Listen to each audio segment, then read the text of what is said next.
नमो अरिहन्ताणं नमो सिद्धाणं नमो आयर्याणं नमो वज्रायाणं नमो लोये सवसावूढम्।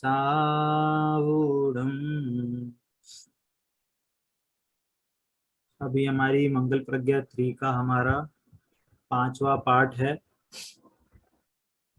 भक्ष भक्ष। उस पे हमारी ये चर्चा चल रही है। पिछली क्लास में हमने ये समझा कि आत्मा तो सर्व वस्तुओं का करता है, सिर्फ मात्र जानता देखता है, शरीर की क्रिया तो नहीं करता। तो भी ये भक्ष अभक्ष की बात कहाँ से आई? खाना तो शरीर से जाता है और शरीर से निकल जाता है, परंतु जो जीव ज्ञानी है जो जीव ज्ञानी है उनको ये पता है कि अभी जब तक हमको मोक्ष नहीं हो रहा तभी तब तक हमारे को ये राग उत्पन्न होगा, हमारे को क्षुधा वेदना सताएगी। तो हमें जो ये वेदना है उसको पूरा करने के लिए हमें ऐसी क्रिया करनी पड़ती है, या हमारे को ऐसे भाव आते हैं कि हम किसी वस्तु का भोजन करें, किसी वस्तु को ग्रहण करें। तो हमें वो वस्तु कैसी ग्रहण करनी चाहिए? मतलब हम आत्मा ग्रहण नहीं करेगी, पर जो भाव हो रहा है उसकी पूर्ति कैसे करेंगे? हम किस वस्तु किससे पूर्ति करेंगे? तो उससे हम उसके लिए हमने 2 वर्ड बताए थे कि भोजन कैसा होना चाहिए, कि एक तो अहिंसात्मक होना चाहिए और एक सभ्यता पूर्वक होना चाहिए। जो समाज में हमारी सभ्यता है उसके अकॉर्डिंग हमारी होना चाहिए, हमारी मान प्रतिष्ठा हमारी बनी रहे, है ना। इसको देखते हुए हमारी भोजन की क्रियाएं होनी चाहिए, है ना। ये हमने बात करी थी।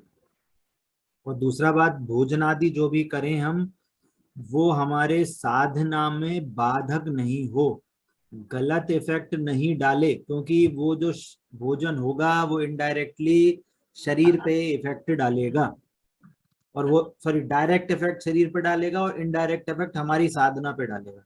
यदि जिसका शरीर शिथिल है वो व्रत नियम संयम नहीं ले पाता, उसकी शक्ति घट जाती है व्रत आदि लेने की, उपवास आदि करने की। और यदि हम इस अलग अलग टाइप का जो हमारे लिए हानिकारक है वो हमारे, यदि वो हम भोजन का करेंगे तो वो हमारे साधना में बाधक होगा। तो इसलिए हमने ये निर्णय किया, हमने समझा कि हमारे को जो भी भोजन करना है वो भोजन कैसा होना चाहिए, अहिंसात्मक होना चाहिए और सभ्यता पूर्वक होना चाहिए। सभ्यता पूर्वक का अर्थ क्या है, कोई बता सकता है? किस इसका मतलब पात्र है में हम लोक खा रहे निंदित ना हैं। हो।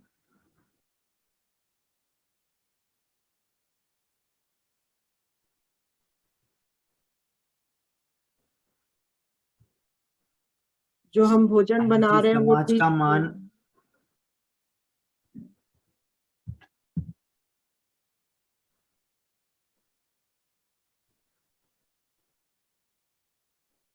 मान कहें औदा कहें, ऐसे भोजन आदि नहीं करना जिससे हमारे समाज में हमारा मान औदा कम हो जाए, हमारी, है ना, मर्यादा भंग हो जिससे। ठीक है। तो फिर बात आई कि हमारा पहला भेद था त्रस घात, है ना। त्रस घात में हमने ये समझा कि जो 2 से 3 इंद्रिय होते हैं उनको त्रस जीव कहते हैं। तो जिस जिस वस्तुओं में 2 इंद्रिय से आदि जीव होंगे उनका यदि हम भक्षण करेंगे तो वो हमारे को मांस भक्षण के बराबर दोष लगता है ना। जैसे हमने एग्जांपल लिया था कि मान लो हमारे कोई दाल अनाज आदि हैं उसमें कीड़े लग गए, हमने उसको शोधा नहीं, है ना। जैसे बहुत बारी क्या होता है, चावल हम रख देते हैं पर चावल में इल्लियां लग जाती हैं, छोटी छोटी, बहुत छोटी छोटी। यदि हम उसको छाने नहीं और छाने के इसका मतलब ये नहीं छान के हम कहीं भी फेंक दें, पानी में डोला दें, ऐसे कर दें, वो नहीं बोल रहे। छान के आप उसको प्रॉपर एक अलग से थैली में या किसी में डालें और उसको बाहर कहीं पे जाके फेंकें उसको। नली नल में नल से धो के ऐसे उसको डुला देना, वो तो हिंसा ही हो गई, पूरी मर गई वो, है ना। ऐसा नहीं करना चाहिए। ठीक है। अब आता है दूसरा। तो ये हमें ये समझना है कि यहाँ से 2 से 5 इंद्री जीव, तो ये सारे त्रस घात में आएंगे। अब दूसरा क्या है? दूसरा है बहुघात। बहुघात अपक्ष। ये बहुघात अपक्ष क्या है? जिसमें अनंत जीवों का घात हो।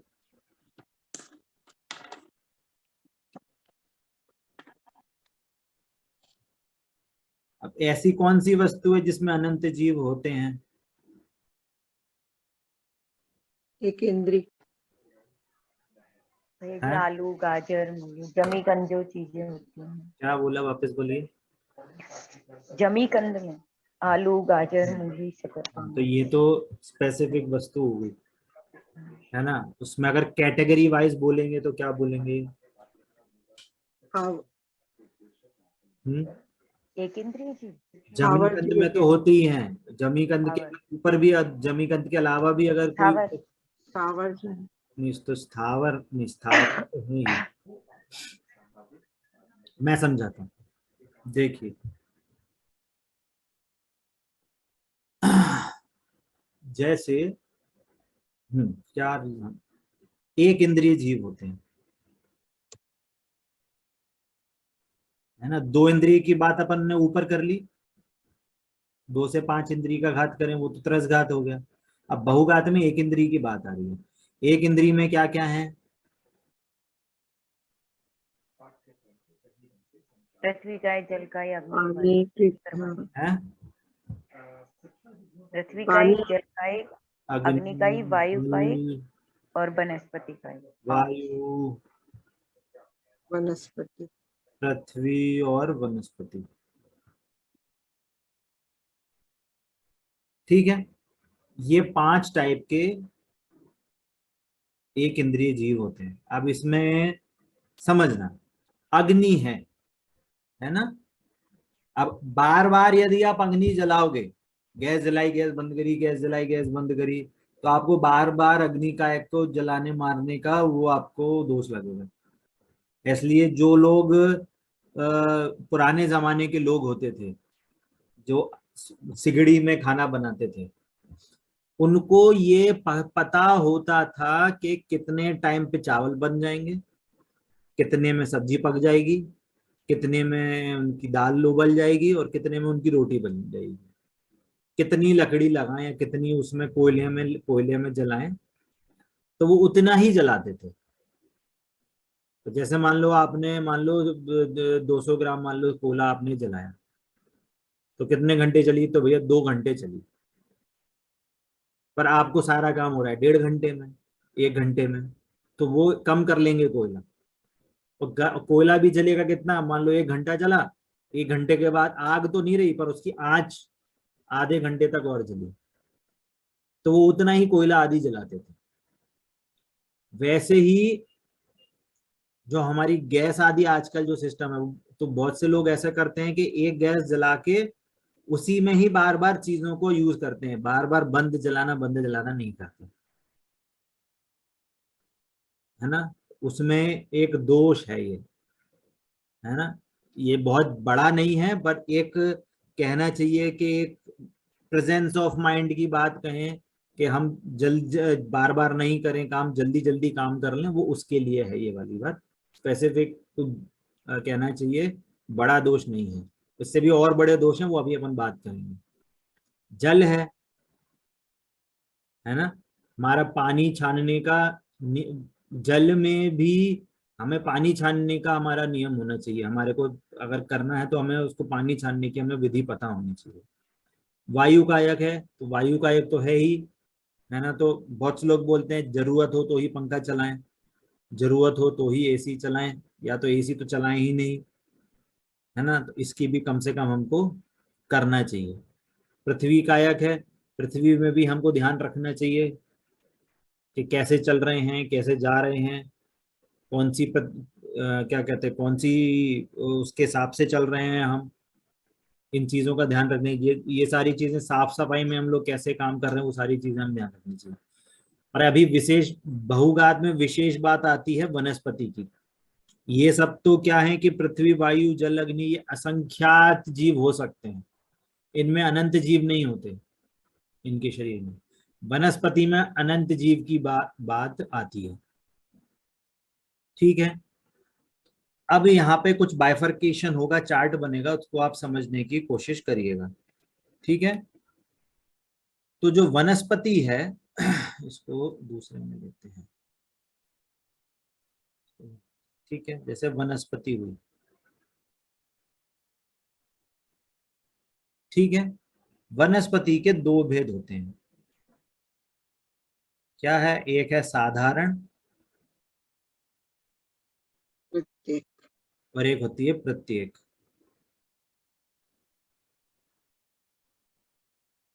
ठीक है, साधारण वनस्पति का मतलब क्या होता है?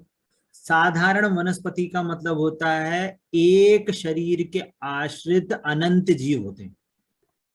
एक ही शरीर के मालिक, मालिक कहो, आश्रित कहो, एक शरीर में अनंत जीव एक साथ सांस लेंगे, है ना, और अगर मरेंगे तो सारे जीव एक साथ मरेंगे, है ना।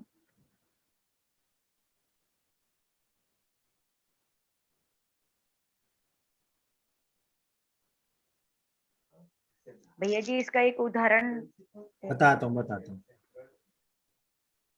है ना, एक शरीर के आश्रित अनंत जीव। तो ये जो साधारण वनस्पति होती है ना, इसको हम निगोद भी कहते हैं। क्या कहते हैं? निगोद। ठीक है, अनंत जीव होते हैं एक शरीर के आश्रित। ठीक है, इसके भी दो पार्ट होते हैं। इसके दो पार्ट क्या होते हैं? इसका होता है एक सूक्ष्म और एक होता है बादर। सूक्ष्म और बादर का मतलब क्या है?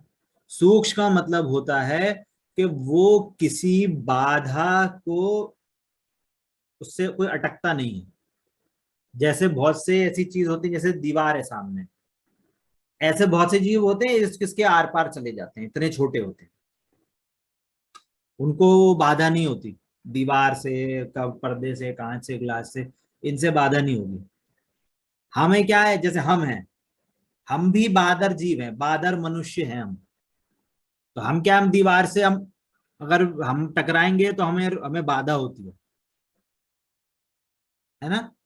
तो ऐसे ही जैसे ये हवा है, हवा में यहाँ पे सूक्ष्म साधारण वनस्पति जीव यहाँ खूब ठसाठस भरे हुए हैं यहाँ पे, हवा में। यहाँ पे मतलब इस वातावरण में चारों क्या कहते हैं, चारों टाइप के, अग्नि, जल, अग्नि, वायु, पृथ्वी, बृहस्पति, सबके सूक्ष्म जीव यहाँ पे भरे पड़े हैं। जल होगी, अग्नि होगी, वायु होगी, पृथ्वी होगी, वनस्पति होगी, सबके सूक्ष्म जीव यहाँ वातावरण में हर समय विद्यमान रहते हैं, ठसाठस। वैसे ही ये निगोदिया जीव हैं, ये भी सूक्ष्म साधारण वनस्पति होते हैं, ये भी निगोदिया जीव होते हैं, ये हर समय हवा में रहते हैं। ठीक है, अभी बादर साधारण वनस्पति क्या है ना, समझना मैं क्या बोल रहा हूं। बादर साधारण वनस्पति, है ना, बादर साधारण वनस्पति, साधारण वनस्पति को निगोदिया भी कहते हैं। बादर साधारण भैया जी, वनस्पति क्या है? हाँ, मधु जी क्या पूछ भैया रहे? जी, बादर जीव तो प्रतिक्रमण में भी आता है, ये बादर जीवों का कि सूक्ष्म हाँ, एवं बादर जीव। क्या लाइन आती है बताइए? तो ये बादर, हाँ? क्या लाइन आती है, मैं समझा नहीं। बादर का मतलब बता रहा हूँ ना। सूक्ष्म एवं बादर जीवों की विराधना की हो। हाँ, तो सूक्ष्म का मतलब होता है जो हमारे, हम कुछ भी करेंगे उसको, उनको बाधा नहीं होगी, वो सूक्ष्म जीव होते हैं। जिनको बाधा होती है उसको बादर कहते हैं। है ना। अब जैसे ये कौन से साधारण वनस्पति कौन से बादर हैं, ये आलू गाजर मूली, ये बादर साधारण वनस्पति है, क्योंकि अब जैसे दीवार से या कुछ ये ऐसे बादर चूड़ियां में अटक आते हैं। जाएंगे ना, ये आलू थोड़ा ना आप दीवार के आर पार चला जाएगा, ये अटकेगा ये, इसको बाधा होती है कोई सामने आता है तो। तो समझ सूक्ष्म में समझ में आ रहा है। में कौन से जीव आएंगे? नहीं, सूक्ष्म को माइक्रो ऑर्गेनिजम्स बोल सकते हैं क्या, बैक्टीरिया वायरस? बैक्टीरिया वायरस तो ये आप कह सकते हो, बट वो स्पेसिफिक कैटेगरी उसको नहीं कह सकते, है ना। उसको एग्जाम्पल के तौर में कह सकते हैं, वो अभी किस में आएंगे वो देखना पड़ेगा, वो जल में आएंगे कि वनस्पति में आएंगे, वो डिपेंड कर सकता है ना। जलकायिक भी हो सकते हैं बैक्टीरिया वायरस, है ना। और जनरली जो माइक्रोस्कोप से दिखता है वो वास्तव में सूक्ष्म नहीं होता बादल रहता था। है ना, क्योंकि जो बैक्टीरिया वायरस है वो भी बाधा को प्राप्त होता है, वो सूक्ष्म नहीं है, वो बादर है ना। और वो मेरे हिसाब से वो भी बैक्टीरिया वायरस भी 2 इंद्री की कैटेगरी में आते हैं। जो सूक्ष्म निगोदिया सूक्ष्म साधारण वनस्पति होती है, आंखों से नहीं दिखते वो, इसलिए वो किसी बाधा को प्राप्त नहीं होंगे,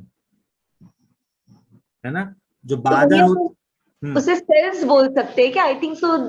अगर हम लोग ऐसे साइंस की लैंग्वेज में ये बहुत छोटे होते हैं, ये देखो ये बहुत छोटे होते हैं, उसको आप साइंस से उसको कैलकुलेट नहीं कर सकते आप, साइंस उसको देख ही नहीं सकती। अच्छा, सेल्स भी नहीं बोल सकते उन्हें हम लोग ना। अच्छा, जो चीज आंखों से दिखती है वो सूक्ष्म नहीं है, वो बादर ही होती है। ये सूक्ष्म जीव हैं, वो आंखों से नहीं दिखते, केवल ज्ञानी ही देख सकते हैं उनको, इतने छोटे होते हैं, हमारी आंखों से नहीं दिखेंगे वो, इसलिए वो आर पार दीवारों के आर पार चले जाते हैं, और अभी भी हैं, हमारे भी आर पार जा सकते हैं, वो ऐसे होते हैं वो जीव। ठीक है। बादर में क्या होगा, ये आलू मूली, है ना, मूली गाजर, है ना, जो सारे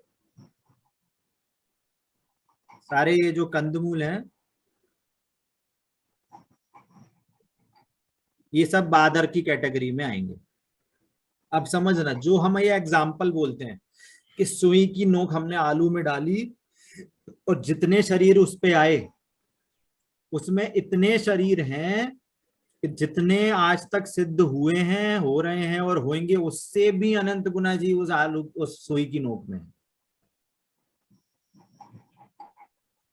है ना। तो वो सारी चीज वो तो आलू में लगी, वो तो गाजर मूली सब में लगेगी। ठीक है। तो ये भी निगोदिया जीव होते हैं। भैया जी ठीक है? एक बार रिपीट करना है, क्या? कि जितने सिद्ध हुए हैं। अगर हम आलू की में वो सुई की नोक डालें और ऐसे ही बाहर निकालें, उसके टिप एकदम जो टिप होगी सुई की, उसमें इतने जीव हैं कि जितने भूतकाल में जितने सिद्ध हो गए और भविष्य में जितने सिद्ध होंगे वो भी अनंत हैं। उन सिद्धों से भी अनंत गुना जीव इस सुई की नोक पे हैं, इतने जीव होते हैं वहां। तो वो सोचो उस आलू में कितने होंगे। ठीक है। तो ये हुई बात साधारण वनस्पति की। अब इसके दो, अब आए बात साधारण की, तो अब आई बात प्रत्येक वनस्पति। प्रत्येक वनस्पति के होते हैं 2 पार्ट। एक होता है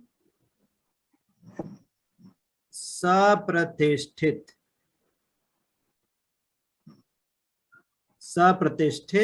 प्रत्येक वनस्पति, और एक होता है अप्रतिष्ठित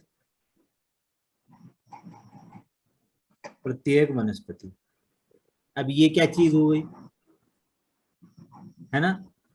सप्रतिष्ठित वनस्पति का अर्थ है कि इनके ऊपर है, तो ये देखो इसमें क्या है कि इसमें एक शरीर में आश्रित अनंत जीव होते हैं, प्रत्येक में ऐसा नहीं होता, प्रत्येक में ऐसा नहीं होता, उसमें अनंत नहीं होते, संख्यात हो सकते हैं। जैसे एक कहते हैं, जैसे एक लौकी है, अच्छी बड़ी लौकी है, तो उसमें एक लौकी में हो सकता है 4-5 जीवों का, वहां पे ऐसा हो सकता है कि 4-5 जीव हों। एक भी हो सकता है, 2-3-4 ऐसे हो सकते हैं, 10 हो सकते हैं, पर उस ज्यादा नहीं होंगे। 100 हो सकते हैं, ऐसे भी हो सकता है, बट ऐसे असंख्यात अनंत नहीं होते। ठीक है, इसमें एक शरीर में संख्यात होते हैं।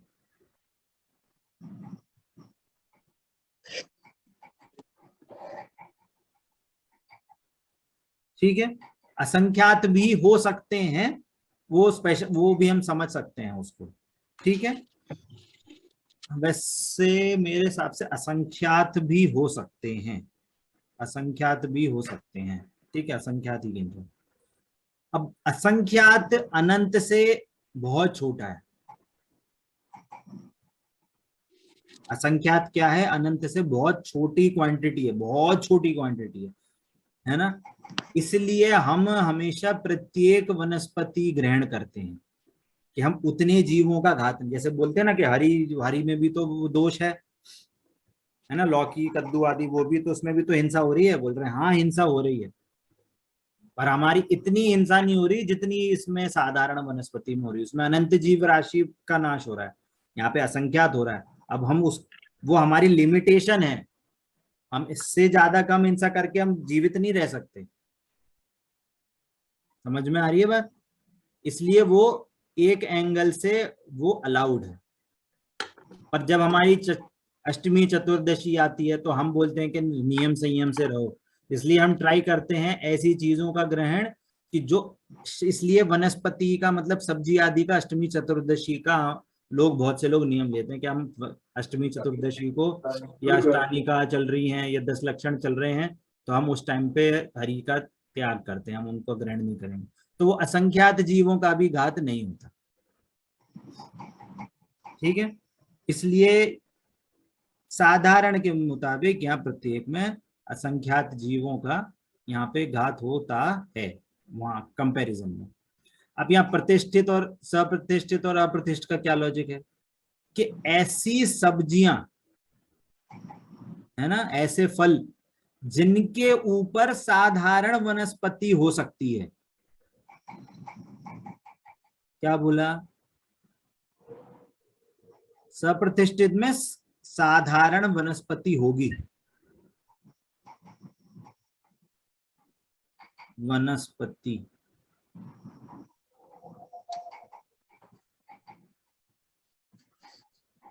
इसलिए हम सप्रतिष्ठित का भी हमारे को, हम इसका प्रयोग में नहीं लेते, है ना। इसका भी क्या कहते हैं, त्याग करने का नियम दिया गया है, बताया गया है कि ये भी हमें ग्रहण नहीं करनी चाहिए। जैसे एग्जाम्पल, जैसे छोटी लौकी है, पकी नहीं है अभी, बस लौकी के ऊपर ऐसे हमने देखा होगा कभी कभी रेशे होते हैं उसके बाहर, तो ये दर्शाता है कि वो अभी सप्रतिष्ठित है, उसके ऊपर अभी भी साधारण वनस्पति है। तो उसमें इसके जैसा ही घात लगने का जैसा उसमें कंडीशन बनेगी सप्रतिष्ठित में। जैसे टिंडे होते हैं, टिंडे छोटे टिंडे होंगे ना, तो उसके ऊपर बाहर में रेशे होते हैं। या हमारी जो पत्तियां होती हैं, पालक है, धनिया है, इनके ऊपर अगर छोटी पत्तियां हैं, पकी हुई नहीं है, परिपक्व चीज नहीं है, छोटी हैं, या हमारी जो छोटी शिमला मिर्च है जो आजकल बहुत डिमांड में चलते हैं, या छोटे करेले हैं, ऐसी चीजें हैं, वो हमारे ज्ञान में तो नहीं है, पर ये इनके कुछ कुछ लक्षण बताए गए हैं कि इसलिए आप आधी पकी कच्ची जो भी सब्जियां हैं, जो पूरी फुल फ्लेश्ड पकी हुई ना हो, उनको ग्रहण ना करो। बहुत सी जगह छोटे एप्पल मिलते हैं, छोटा स्वीट कॉर्न आता है। छोटा स्वीट कॉर्न भी आता है ना। तो उनमें ये सप्रतिष्ठित वनस्पति उसकी का उस कैटेगरी में आएगी। ठीक है, अब जो पूरी परिपक्व है, जैसे बड़ी लौकी है, बड़ा कद्दू है, या प्रॉपर भिंड, जैसे जो भी चीजें हैं, है ना, सब्जियां हैं, केला है, टमाटर है ना, ये हमारे जो एक्चुअल प्रॉपर जो पक गए हैं, बड़े हो गए हैं, उनको हमें भोजन में हम उसको ले सकते हैं, है ना। तो इसको अप्रतिष्ठित में कहेंगे पूर्ण परिपक्व जो सब्जियां हैं। समझ में आती है? पर इसमें भी असंख्यात जीवों का घात होता है, पर इनके कंपैरिजन में बहुत कम है। क्लियर हो रहा है सभी को?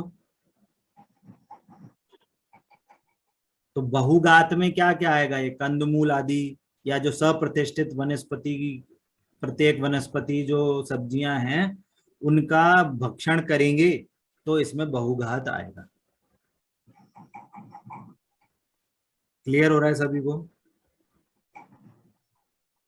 ठीक है, जी भैया। आगे बढ़ें। अब वापस से हम आते हैं पीडीएफ पे। ठीक है, तो क्या क्या बोला? त्रसघात और बहुघात, है ना? त्रसघात वापस पढ़ लेते हैं। जिन पदार्थों के खाने से त्रस जीवों का घात होता है उन्हें त्रसघात कहते हैं। पंचउदंबर फल, इनके मध्य में इनको सूक्ष्म व स्थूल त्रस जीव पाए जाते हैं, इन्हें कभी नहीं खाना चाहिए, है ना? पंचउदंबर फल को मैं कुछ डिटेल भूल गई थी पिछले चैप्टर में। पंचउदंबर फल को हम कहते हैं फिग फैमिली। क्या कहते हैं भैया जी? इंग्लिश में इसको बोलते हैं फिग फैमिली।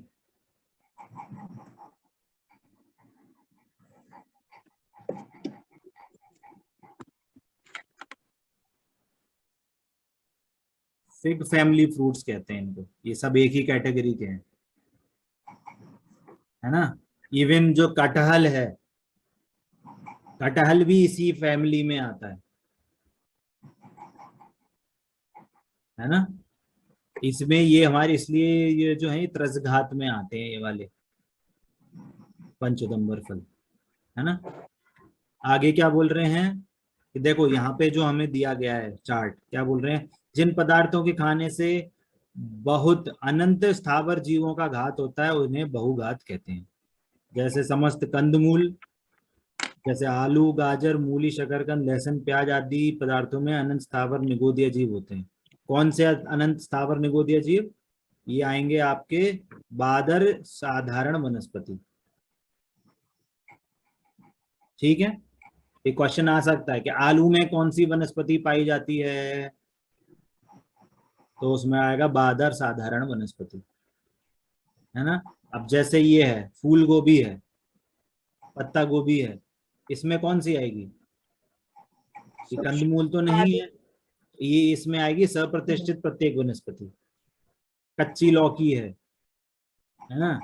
या कच्चे पत्ते हैं, पालक हैं, कच्चे पालक हैं, छोटे पालक की सब्जी है ये, अगर छोटे पालक के पत्ते हैं तो ये आएगी आपकी सप्रतिष्ठित प्रत्येक वनस्पति, है ना?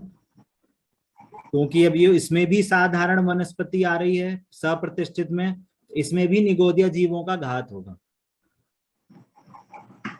समझ में आ रहा है? इसमें भी निगोदिया जीव का घात होगा। इनके खाने से अनंत जीवों का घात होता है, अतः इन्हें भी नहीं खाना चाहिए। अनुपसेव्य क्या है? जिनका सेवन उत्तम पुरुष बुरा समझे वे लोक निंदित पदार्थ अनुसे सेव हैं, अर्थात लाल, लार, मलमूत्र आदि पदार्थ। अनुपसेव पदार्थों का सेवन लोक निंद्र होने से तीव्र राग के बिना नहीं हो सकता, अतः वे अभक्ष्य हैं, है ना? जैसे झूठा खाना है, बिना हाथ धोए खा लें कुछ भी उल्टा सीधा, है ना? जैसे बहुत से लोग बोलते हैं, क्या बोलते हैं कि गाय का मूत्र पियो यदि बीमारी सब सही हो जाएगी। ऑनलाइन भी बिक रहा है एकदम शुद्ध गौमूत्र। कितना शुद्ध है वो? सब हिंसा का तांडव है ना? अनुपसेव्य है ना? तो ये अनुपसेव्य भी है ना, इसमें ऐड कर देते हैं अनुपसेव्य। थर्ड हमारा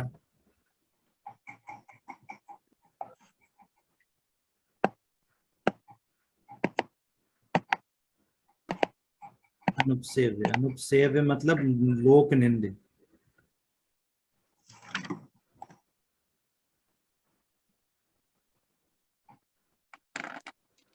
लोक निंदित पदार्थ का ग्रहण। ठीक है, चौथा क्या है? नशाकारक। जो वस्तुएं नशा बढ़ाने वाली हों उन्हें नशा कारक अभक्ष कहते हैं, जैसे शराब, अफीम, भांग, गांजा, तंबाकू आदि, अतः इनका सेवन भी नहीं करना चाहिए। ठीक है, अब इसमें भी बहुत सी चीजें हैं जो समझने लायक हैं। जैसे नशा कारक अकेला ये शराब आदि नहीं होते। क्या बोला? नशा कारक अकेले शराब आदि भी नहीं होती, इनकी एक और कैटेगरी होती है। कोई बता सकता है?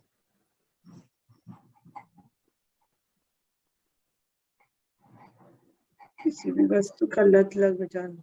हाँ, क्या बोला? वापस बोलिए। किसी भी वस्तु का लत लग जाना। हाँ, किसी भी खाने की वस्तु की लत लग जाए। क्या कि भैया हमारे दिन भर में हमको तो चाय चाहिए 4 बार, हमारा तो उससे खाना ही नहीं पचता, हम तो सुबह जा ही नहीं पाते उसके बिना। ये उस नशा कारक की कैटेगरी है कि हम उसके बिना, हमें आदत नहीं छूट रही, लत लग गई है। नशा का मतलब दूसरा एंगल लत भी होता है। चाय है, कॉफी है, या कोई भी ऐसी चीज हो सकती है ना। जैसे बहुत से लोगों को क्या है कि खाने में मिर्ची ही चाहिए, न लत है, वो लत है कि हमें उसके बिना नहीं चल सकता। भले ही वो कितनी शुद्ध हो, बट उसके बिना हमारा चलता नहीं है, तो वो नशा उत्पादक है, लत है।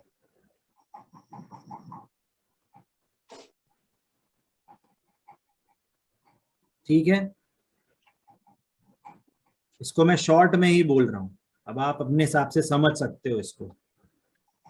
ठीक है, अब आगे आता क्या है, 5th पॉइंट।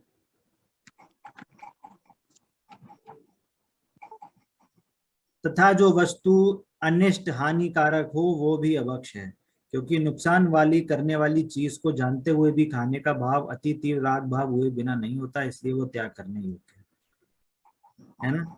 अब इसमें क्या है, अनिष्ट कारक। अब अनिष्ट कारक की बहुत कहना चाहिए कि एक बहुत टिपिकल कैटेगरी है। जैसे किसी को डायबिटीज हो, क्या हो, डायबिटीज हो, और एकदम शुद्ध, क्या खांड शक्कर और क्या कहते हैं, एकदम क्या कहते हैं, अटपैरा घी का हमने एकदम रसगुल्ला बनाया और उसको खिलाएं, तो वो सही है कि नहीं? एकदम शुद्ध बना है, क्यों नहीं है? गलत है। वो गलत नहीं है, अभक्ष है। अभक्ष की कैटेगरी है उसके लिए, वो अनिष्ट कारक है।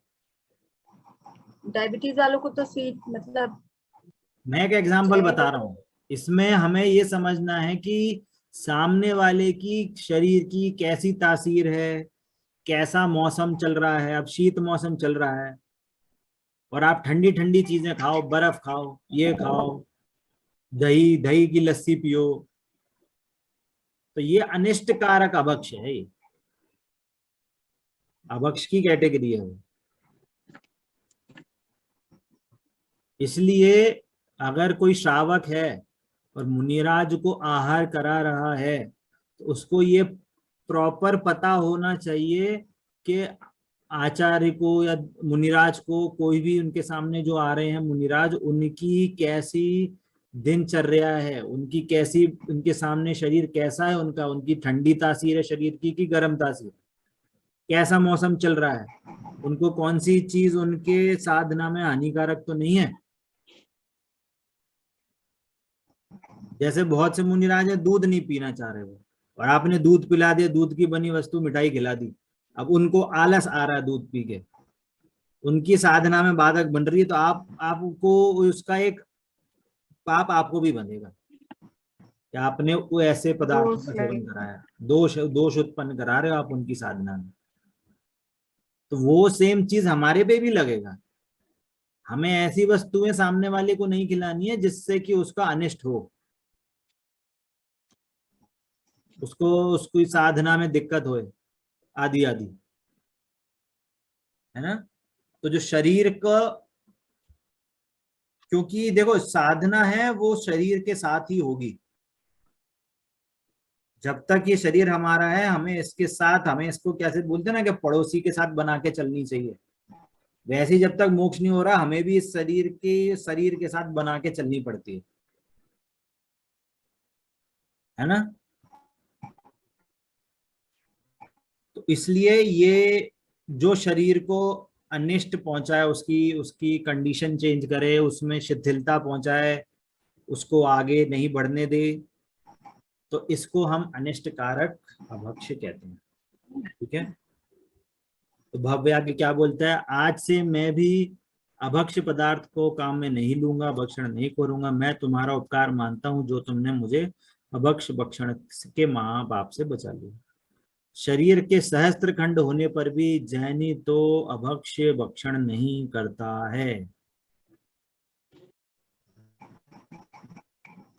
ठीक है, क्लियर हुआ? 1 मिनट बचा है और हमारा ये चैप्टर यहीं पे खत्म हो रहा है ना। किसी को कोई डाउट है तो पूछ सकते हैं।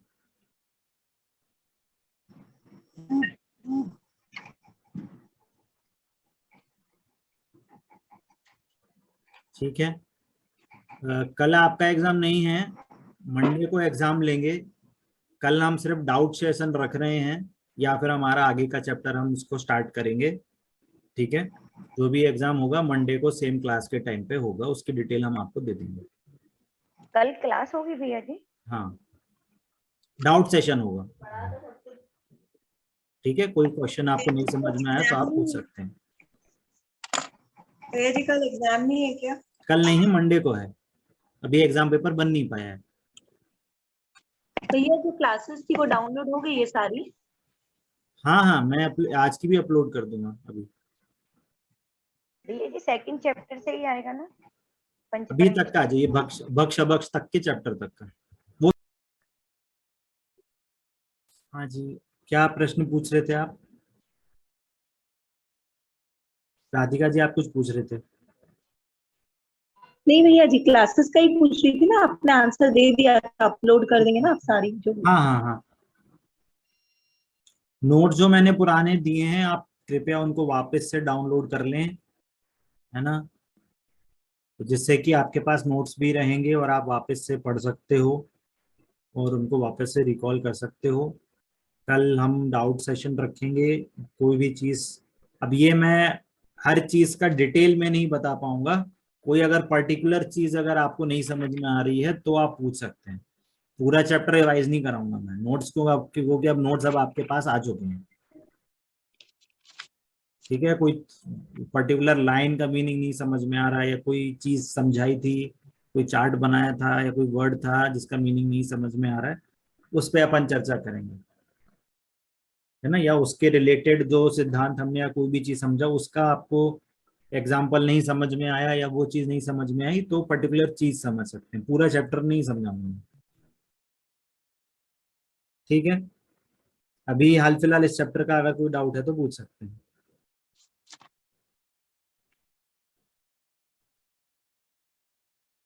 क्लियर है?